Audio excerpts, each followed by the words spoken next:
Class 10th समांतर श्रेणी और एक्सरसाइज 5.1 है और क्वेश्चन नंबर 2 है।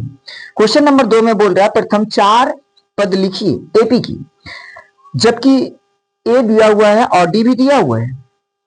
क्वेश्चन नंबर 1 है, ए दिया हुआ है 10 और डी भी दिया हुआ है 10।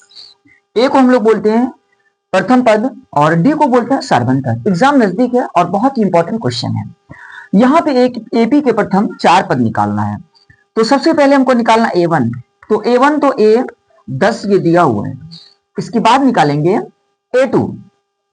तो A2 का जो होता है वो फॉर्मूला होता है A प्लस 1 D।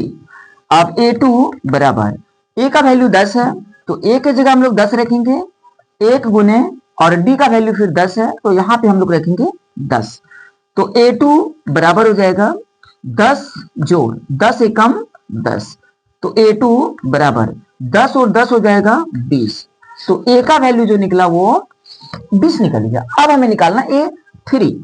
तो A3 बराबर लिखेंगे A प्लस 2D।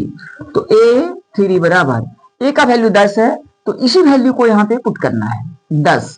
2 गुने यहाँ पे कुछ नहीं तो गुना का चिन्ह होता है और D यहाँ पे 10 तो रख देंगे 10। तो A3 बराबर 10 जोड़ 10 दूनी कितना हुआ 20। पहले गुना का काम होता है, इसके बाद जोड़ का काम होता है। तो A3 बराबर 20 और 10 कितना हुआ 30। अब निकालना है A4 का मान।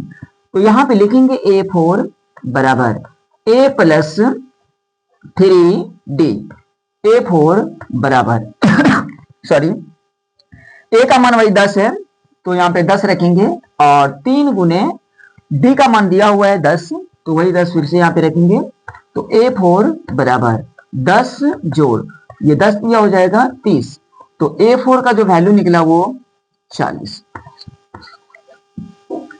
तो यहाँ पे A दिया हुआ था प्रथम पद हम लोग बोलते हैं और D का मान भी दिया हुआ था जिसको सार्वंतर बोलते हैं। तो यहाँ पे 4 पद निकालने के लिए बोल रहा था। तो पहला पद A1 10 निकला, दूसरा पद A2 20 निकला और तीसरा पद A3 30 निकला और चौथा पद A4। इस तरह से आप इजीली क्वेश्चंस को सॉल्व कर सकते हैं।